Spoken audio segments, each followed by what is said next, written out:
Hi, it's Richard. It's day 9 here. It's the sun's just coming down. I'm about 36,000 steps in. I was able to get out at 4 a.m. this morning and get a 3-hour walk run, slow run. And one of the inspiring stories that I heard about was the sect of practitioners in Japan called the Marathon Monks. There's a book about it. You can get it on Amazon.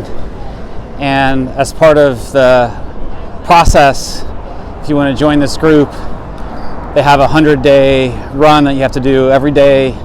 You're meant to run about 25 miles. I think it's around 40 kilometers per day for 100 days. And what I love about this is just when you think you're kind of on the edge of what you think is possible, there's often some crazy mofo out there that's going even further. So the monks do this 100-day practice, and it's an initial practice, and that allows you to apply for the 1,000-day practice. And it's funny, as I've started to get fit, I'm on day 9. I think I've been averaging around 22 to 23 miles per day, which isn't too far off from 25 miles a day. But I'm doing it in the middle of a city. I'm doing it running a company. And I'm doing it with family, so I've got other things I'm working on other than just running around the mountain and meditating every day. So this is a 30-day practice. The monks do 100 days. Now the longer practice is 1,000 days, and I think to date they've had 34 of these monks have completed a 1,000-day practice. How that works is you run 100 days 1 year, and you do it again the second year, and you do it again the third year.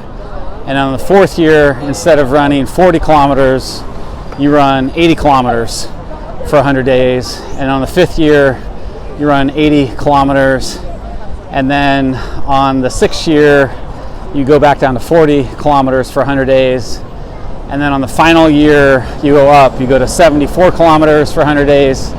And then you do another 100 days where you just run 40 kilometers, So that's the practice of the Marathon Monks. And there's another person that's really inspiring. His name's James Lawrence. He's called the Iron Cowboy. If you're into ultra sports, you may know about him.